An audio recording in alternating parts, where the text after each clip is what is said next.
महाराष्ट्र और मुंबई में कोरोना का संकट देश में सर्वाधिक है, लेकिन उससे हटकर यहां सरकार और राज्यपाल के बीच टकराव का एक नया ही खेल चल रहा है। एक विवाद पर पर्दा गिरता है तो दूसरा शुरू हो जा रहा है। मुख्यमंत्री उद्धव ठाकरे के विधायक बनने और उनकी सरकार की स्थिरता को लेकर उठा विवाद खत्म हुआ था कि अब राजभवन की नियुक्तियों का विवाद शुरू हो गया है। राज्यपाल की तरफ से एक प्रस्ताव राज्य सरकार को भेजा गया है। जिस तरह से विधानसभा और उच्च न्यायालय के लिए स्वतंत्र स्थापना विभाग है, उसी तरह राजभवन में भी स्वतंत्र स्थापना विभाग बनाया जाए तथा उसे मुख्यमंत्री के अधीनस्थ प्रशासकीय नियंत्रण विभाग से मुक्त रखा जाए। राज्य का सामान्य प्रशासन विभाग राजभवन से मिले इस प्रस्ताव को लेकर परेशान है। राजभवन की तरफ से एक और प्रस्ताव है कि विधायक और सांसद निधि की तरह राज्यपाल की निधि भी अब 15 लाख से बढ़ाकर 5 करोड़ की जाए। सामान्य प्रशासन विभाग के अपर मुख्य सचिव सीताराम कुटके के मुताबिक इस तरह का कोई नियम राजभवन के लिए नहीं बना हुआ है।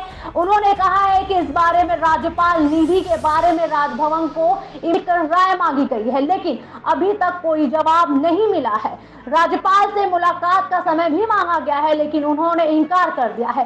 जानकारी के अनुसार राज्यपाल की निधि का प्रस्ताव विधानसभा चुनाव के वक्त आया था, जिसका तत्कालीन मुख्यमंत्री देवेंद्र फडणवीस ने समर्थन भी किया था, लेकिन अधिकारियों की नियुक्ति वाला यह प्रस्ताव नया है और इसको लेकर फिर से सरकार और राजभवन के रिश्तों में तनाव बढ़ सकता है। शनिवार को ही राजभवन और सरकार के रिश्तों में मधुरता बनाने की कवायद के लिए सांसद और सामना के कार्यकारी संपादक संजय राउत राजभवन गए थे और उन्होंने राज्यपाल का झुककर अभिवादन करते हुए फोटो ट्वीट भी किया था। बाद में मीडिया के समक्ष आकर राउत ने राज्यपाल और मुख्यमंत्री के रिश्ते को पिता पुत्र का रिश्ता बताया था।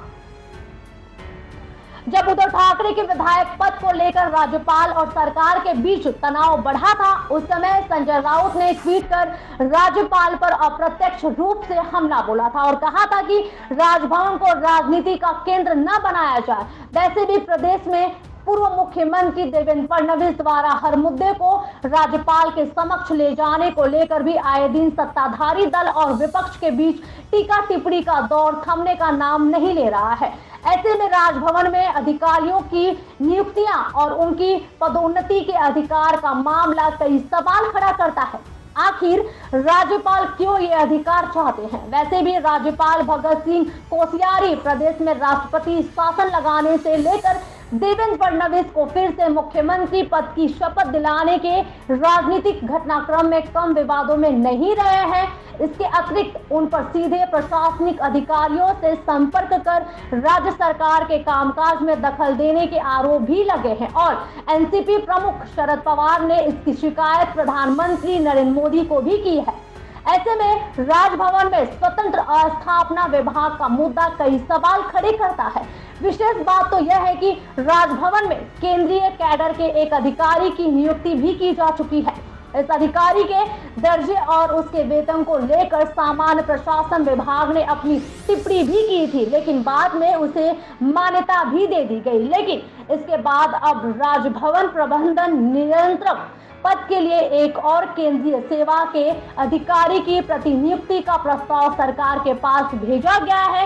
इस पद के लिए राजभवन के ही अधिकारी की पदोन्नति करके या राज्य सरकार द्वारा नियुक्ति से भरने के नियम को बताकर इसे वापस लौटा दिया गया। राजभवन से कुछ और पद भी केंद्रीय कैडर के अधिकारियों से भरने के प्रस्ताव की बात बताई जा रही है, लेकिन सामान्य प्रशासन विभाग द्वारा उन पर आपत्ति उठाने से अब प्रस्ताव स्वतंत्र स्थापना विभाग स्थापित करने तक पहुंच चुका है। उल्लेखनीय है कि कुछ दिनों पहले ही मुंबई महानगर पालिका के आयुक्त प्रवीण परदेसी की अचानक बदली पर भी ये सवाल उठे थे। परदेसी ने नए पद पर कार्य नहीं शुरू किया है और उनके केंद्रीय कैडर में जाने की खबरें हैं। ऐसे में सवाल यह भी उठ रहा है कि राजभवन अब प्रशासनिक शक्तियों को भी अपने हाथों में लेने की पहल क्यों लेना चाहती है। संविधान के पदंत दायरों से बाहर निकलकर यदि नई व्यवस्थाएं निर्माण की जाएंगी तो देश के संघीय ढांचे का क्या होगा।